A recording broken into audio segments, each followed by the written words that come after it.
Lately, everybody's been asking me about this mount that I made for my Osmo Pocket. It makes it easy for me to hold. I have big hands. I feel more secure holding it. It gives it a little more weight so it's smoother when you walk. So I'm going to show you guys how to make one.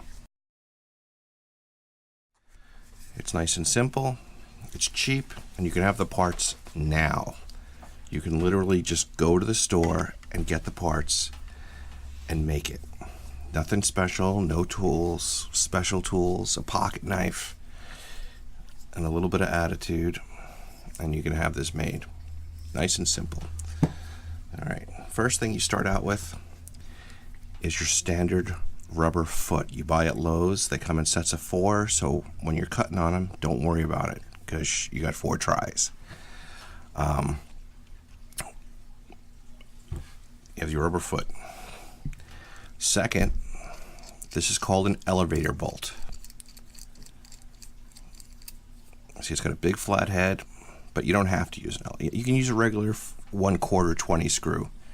I chose this because of the big head. I thought it would seat nice in the bottom on the inside, and that would be that. And then your standard 1/4 20 barrel connector. And all you're going to do is you're going to pop a hole in the bottom here, like so, and you're going to push it through here. And you can see there's the elevator bolt. It comes through, and I had these, whatever they call them, hot shoe mounts that came with nicer rings, and I used those. So you're going to pop your hole, you're going to push your screw through, and you could stop there. I chose not to. Like I said before, I had 4 of them to play with. The first one I cut slits down the side. See if we can find that, because I saw somebody else's mount that had slits, and I thought, yeah, that'll give it a little extra give. Now, it worked fine, but I started thinking about, I don't know if there was like those things that you used to stick your fingers in and get stuck, like a Chinese finger trap, and other things that I've seen over the years. And I thought, you know what, if we put these slits in the side, we'll keep this ring nice and tight, but then give it room to flex on the bottom. So I gave that a try, and you can see it doesn't really take much to get it in there. And once it's in there, look at that, it's barely in right now, but it's not going anywhere. Where the one with the slits, one, it's less attractive. We'll start with that. And 2, it doesn't have the same grip. That ring, that nice tight ring around the end, really made it flex, because that's the most flexible part. As you get deeper, it gets much thicker. So those slits help the bottom expand. But back to what we're doing. So like I said, we cut the hole with a pocket knife, just auged it out, push the screw through, put your barrel connector,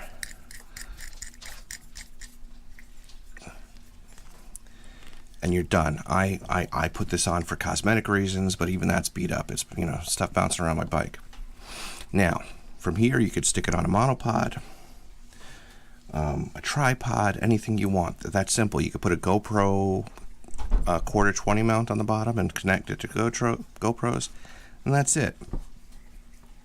I decided to stick it to this is a base from a handle, and it has a tripod mount. And again, I'm just playing with parts here that I had from old tripods and different things like that. But when I found that when I put it in there,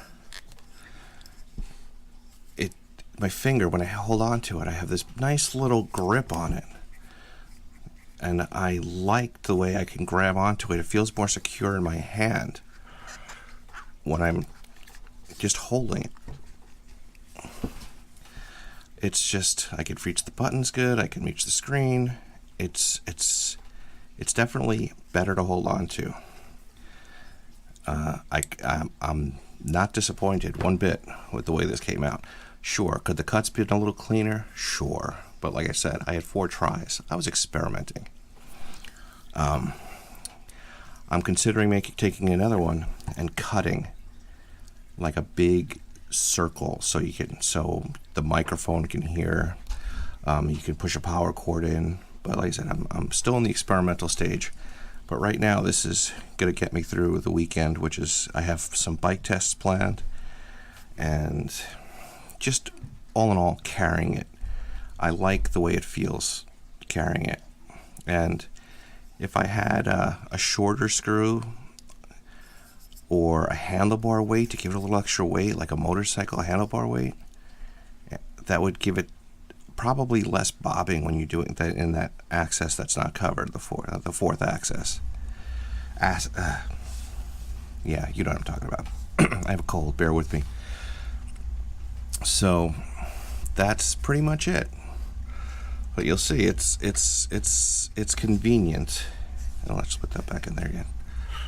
It goes in, and it loosens up quick. The first time you put it, it'll be tight. But now, like I said, you can do different things with it, like this. You can leave the barrel connector on and connect it to any tripod. Take the barrel connector off. This is a phone mount that I have. So you can put your phone in it, and it'll tighten up when the phone's in there. Put that on the bottom, and then you have you have your phone right there. You can see what you're doing. You have the bigger screen to work with. It has its functions. It's not a bad idea, and it's cheap. And like I said, you see this video now. You can literally walk in. You hop in your car, motorcycle, bicycle, whatever. Go to Lowe's, spend like $6, $7 on parts, and make it work. And I think, and I can't prove this yet, so I'm not gonna swear by it, this rubber will absorb vibration. See how it's kind of rubber, it's not firm. So when you try to put it on a drone or a motorcycle or bicycle, it'll probably absorb some of the jello effect that I've seen in other people's videos. And that's it. That concludes another episode of What the Hell is Nacho Doing Now? Thanks for watching.